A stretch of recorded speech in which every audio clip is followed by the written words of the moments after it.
नमस्कार बच्चों देखिए हम लोग चैप्टर पढ़ेंगे लाइफ प्रोसेस। लाइफ प्रोसेसेस में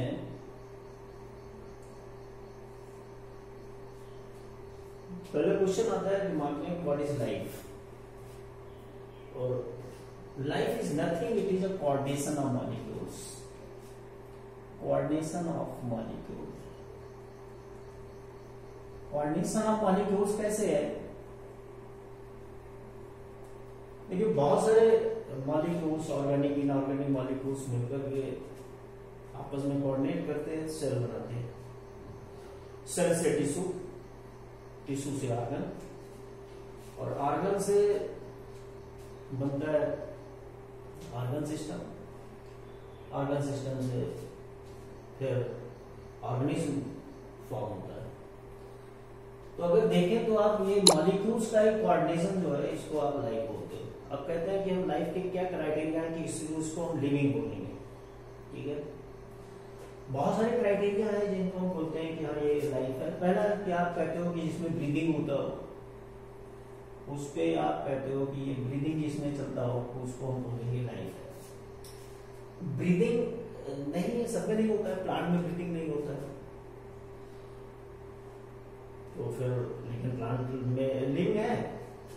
फिर आप कहते हो नहीं कि ग्रोथ जिसमें होता हो, कि ग्रोथ हो, जिसमें ग्रोथ होती हो, उसमें कहते हो कि हाँ लाइफ है, उसको हाँ ठीक है। प्लांट में ग्रोथ होता है, फिजिकल ग्रोथ होता है, मूवमेंट होता है, एनिमल में मूवमेंट होता है, एक जगह से दूसरी जगह जाता है, लेकिन फिर आते हैं कि ग्रोथ, हाँ नॉन लिविंग में भी ग्रोथ होता है। सर्टिंग बालू के टीले जो है बड़े हो जाते हैं, तो ग्रोथ भी एक क्राइटेरिया नहीं रहा कि हम क्या क्राइटेरिया है, criteria to decide whether something is alive. फिर आप देखो तो आप बोलोगे कि नहीं जिसमें रिप्रोडक्शन होता है उसको हम कहते हो कि ये लाइफ है, इसमें रिप्रोडक्शन। अब रिप्रोडक्शन के लिए, रिप्रोडक्शन जिसमें होता है उसको लाइफ है, रिप्रोडक्शन। लेकिन बहुत सारे ऐसे भी है, म्यूल अच्छा लिविंग है, रिप्रोड्यूस नहीं कर पाता है। हनी बी में जो मेल होता है, जो ड्रोन, उसको ड्रोन बोलते हो, वो लिविंग है लेकिन खुद रिप्रोड्यूस नहीं करता है। ऐसे बहुत सारे हैं कि जो रिप्रोड्यूस नहीं करते हैं लेकिन लिविंग है। ये भी क्राइटेरिया, इसका मतलब ब्रीदिंग क्राइटेरिया नहीं हो सकता है, कि ग्रोथ भी क्राइटेरिया नहीं हो सकता है, रिप्रोडक्शन। तो क्राइटेरिया क्या है? अब देखिए मोस्ट इंपॉर्टेंट क्राइटेरिया हमारी बुक में दिया हुआ है, और ये है भी, डिसाइड वेदर समथिंग अलाइव, ये मूवमेंट। और मूवमेंट कौन सा? ये external help of some movement, जिसको कहते हैं मॉलिक्यूलर मूवमेंट। इसको क्या कहते हो आप? Molecular movement.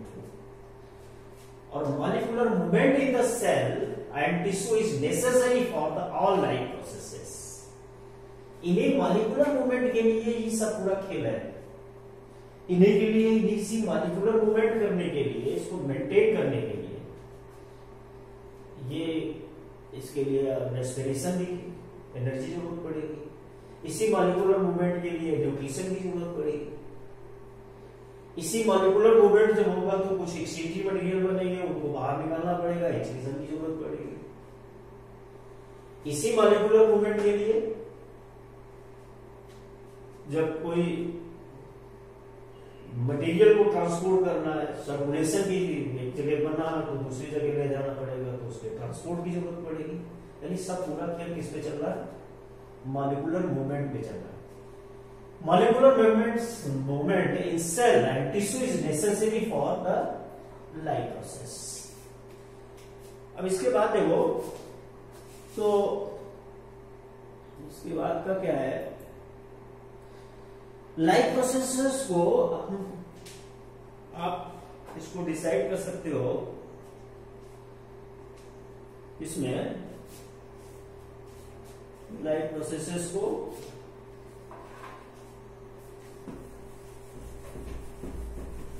देखो किसमें डिजाइन कर सकते हो, क्या क्या हो सकते हैं। बेसिक प्रोसेस जिनकी अभी बात किया हमने, मॉलिक्यूलर मूवमेंट के लिए। मॉलिक्यूलर मूवमेंट के लिए कौन कौन सी बेसिक प्रोसेसेस है जो हो सकती है, वो देखिए। वो क्या है कि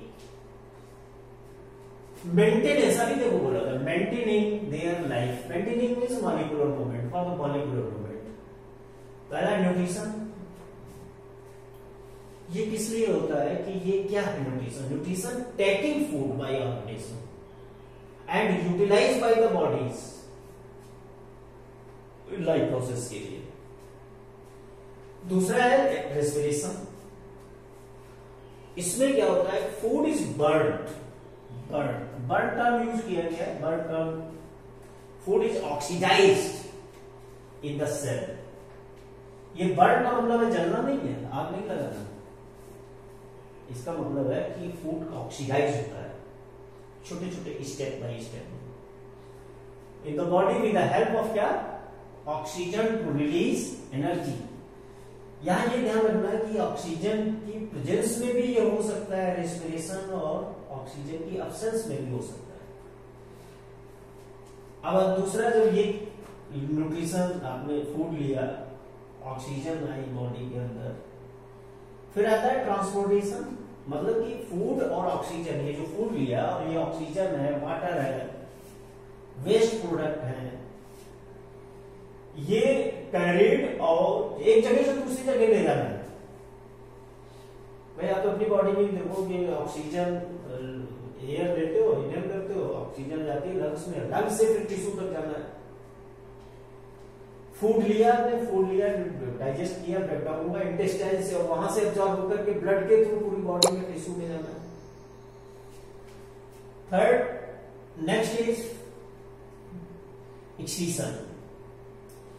excretion is process by which ये waste product are removed, waste product form in the body, in the cell, waste product form in the cell, ये ध्यान रखना। व्हाट इज डिफरेंस, एक टर्म आता है इजेशन। अनडाइजेस्टेड फूड जो होता है यहां बनता है, और इसका ये रिमूवल, इसको कहते हैं, इसके लिए एक टर्म होता है जिसको आप कहते हो इजेशन। ठीक, और दूसरा अभी अभी जो टर्म आया वो एक्सक्रीशन। अब दोनों में डिफरेंस देखिए क्या है। इजेशन में क्या होता है कि ये अनडाइजेस्टेड फूड यहां है, ये ट्रैक में, और ये इसका रिमूव हो रहा है। ये वेस्ट प्रोडक्ट है लेकिन एक्सक्रीटरी मटेरियल नहीं है। कैसे?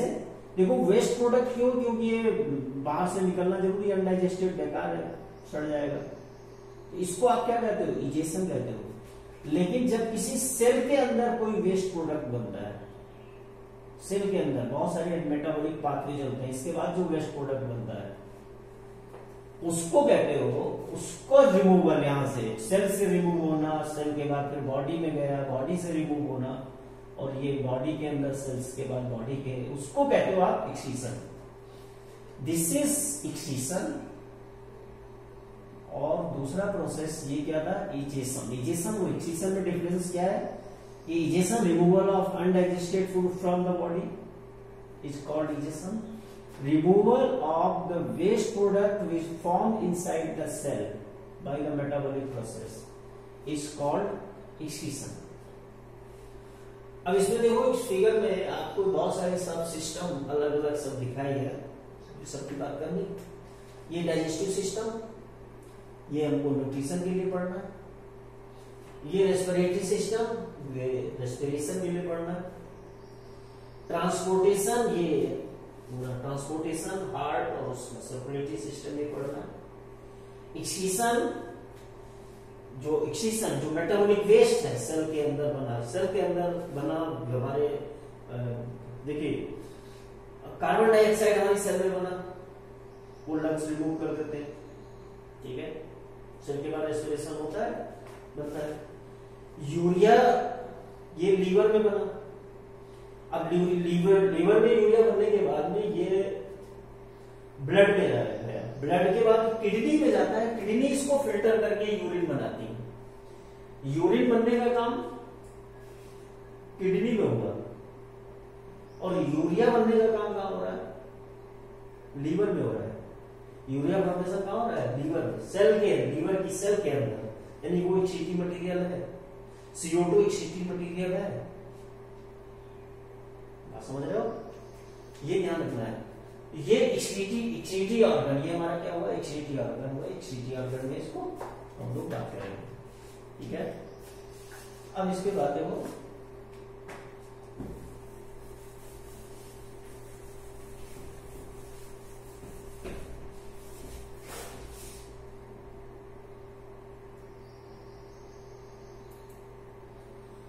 अब एक एक लाइफ प्रोसेस को हम लोग डिस्कस करें। पहला है न्यूट्रिशन। देखो न्यूट्रिशन ये प्रोसेस है जिसमें क्या होता है, अभी बोला था हमने कि फूड लेते हैं, taking food by the organism and its utilization by the body to build the body for the growth and repair. Growth और किस काम के लिए? Repair the damage part of the body for and for energy. इस काम के लिए nutrition. अब life on the earth depend on the carbon based molecule and most of the food are also carbon based molecule. जितना भी हमारा food है यानी पूरी अर्थ का, वो कार्बन बेस्ड मॉलिक्यूल है। चाहे कार्बोहाइड्रेट हो, चाहे फैट हो, चाहे प्रोटीन हो, चाहे विटामिन हो, सब कार्बन बेस्ड मॉलिक्यूल है। The outside raw material, ये जब बाहर से लिया, used by the living organism are food, water and air। ये लेते हैं। फूड हमारा कार्बन बेस्ड है, वाटर लिया बाहर से, एयर लिया। आप देखिए मोड ऑफ न्यूट्रिशन कैसे होता है, कितने तरीके का न्यूट्रिशन है। मोड ऑफ न्यूट्रिशन अगर देखें तो 2 मेन टाइप्स का मोड ऑफ न्यूट्रिशन होता है। और पहला क्या है? ऑटोट्रॉफिक, और दूसरा क्या है? और ये जो बनाया गया है कि ये जो फूड का सोर्स है, कार्बन बेस्ड जो मॉलिक्यूल है, ये फूड का सोर्स, ये अगर सिंपल इनऑर्गेनिक सब्सटेंस की फॉर्म में होता है, यानी ये कार्बन बेस्ड जो सोर्स है, ये अगर सिंपल इनऑर्गेनिक फॉर्म की होता है तो आप उसको क्या बोलते हो? ऑटोट्रॉफिक। जैसे सिंपल इनऑर्गेनिक, जैसे कार्बन डाइऑक्साइड, वाटर, सनलाइट और क्लोरोफिल की प्रेजेंस में अपना फूड बना लिया। किससे? सिंपल इनऑर्गेनिक सब्सटेंस, यानी कार्बन बेस्ड सोर्स जो है वो क्या है? सिंपल इनऑर्गेनिक बना लिया कार्बन डाइऑक्साइड। सिंपल इनऑर्गेनिक क्या था? Carbon dioxide. All green plants, all plants नहीं, अगर आपने इसमें से ग्रीन हटा देंगे तो ये गलत हो जाएगा। ऑब्जेक्टिव क्वेश्चन में 4 option, which of the following is autotrophs, एक, और उसमें दिया हुआ है कि ऑल प्लांट्स, पहला ऑप्शन दिया हुआ है। सेकंड ऑल ग्रीन प्लांट्स, तो सही क्या होगा? ऑल ग्रीन प्लांट्स सही होगा। And some bacteria, not all bacteria. और जो सम बैक्टीरिया है जो ये काम करते हैं उनको कहते हो blue green alga. Blue green algae. BGA, इसको क्या कहते हो शॉर्ट में? BGA। अब इसके बाद देखो हेटरोट्रॉफ्स। हेटरोट्रॉफ्स क्या आता है कि अगर ये कार्बन बेस्ड सोर्स जो है न्यूट्रिशन, ऑर्गेनिज्म जो है, जो भी कार्बन बेस्ड है, वो ऑर्गेनिज्म क्या कर रहा है? वो अगर प्लांट से ले रहा है, फ्रॉम द प्लांट्स, तो उसको क्या कहते हो? हेटरोट्रॉफिक। कैसे? डायरेक्टली, या तो डायरेक्टली ले या इनडायरेक्टली, दो बात दे सकते हैं आप हेटरोट्रॉफिक के लिए। या तो डायरेक्ट उसको प्लांट को खा रहा है, या इनडायरेक्ट नहीं प्लांट को खा रहा है, प्लांट के किसी इनडायरेक्ट को प्लांट पर डिपेंडेंट है। जितने भी एनिमल है, ऑल एनिमल्स, फंजाई एंड यहां फिर एग्जाम्पल आ गया सम बैक्टीरिया। वो कैसे होते हैं?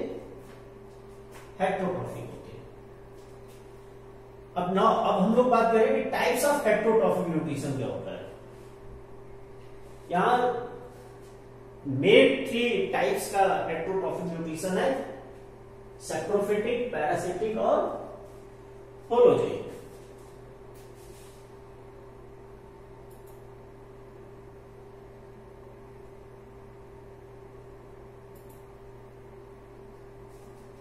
सैप्रोफिटिक, पैरासिटिक और तीसरा क्या है? होलोजोइक। अब देखो जरा एग्जाम्पल देखो इनके। अगर डेड डीके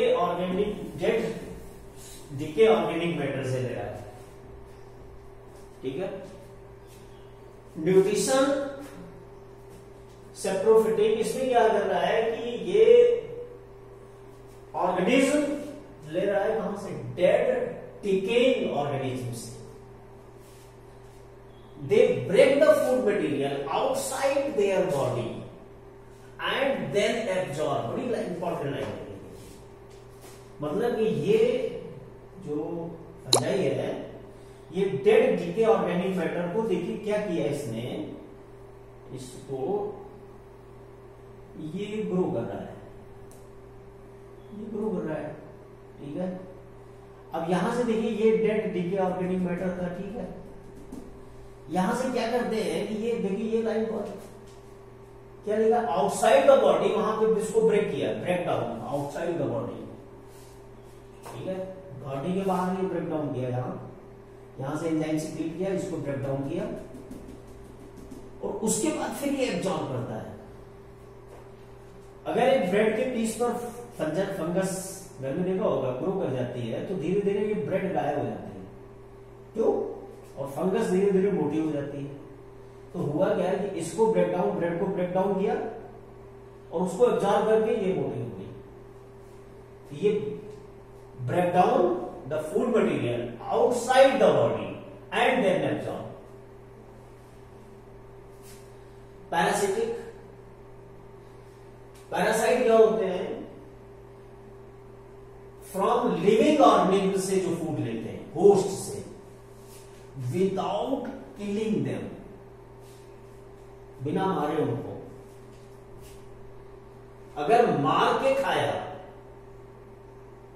तो आप तो मालूम क्या कहते हो? तब उसको आप कहते हो प्रीडेटर। क्या कहते हो? प्रीडेटर कहते हो उसको, तब मार के खाया उसको। यहां ये पैरासिटिक मोड ऑफ न्यूट्रिशन में ये क्या है? न्यूट्रिशन जिसमें क्या किया कि get their nutrition from living organism without killing them. Example cuscuta, ये देखो कुस्कुटा, अमर बेल कहते हैं इसको, है ना। येलो कलर की देखो ये लगी हुई है, हिंदी में इसको अमर बेल कहते हैं। कुस्कुटा रिफ्लेक्सा, ऑर्चिड, टिक्स, लाइस, लीच देखा होगा, राउंड वर्म इंटेस्टाइन में पैरासाइट है, टेप वर्म हमारी एलिमेंट्री कैनाल का पैरासाइट है, ये इंटेस्टाइन का। प्लाज्मोडियम मलेरिया का पैरासाइट है, मलेरिया करता है। नेक्स्ट है होलोजोइक।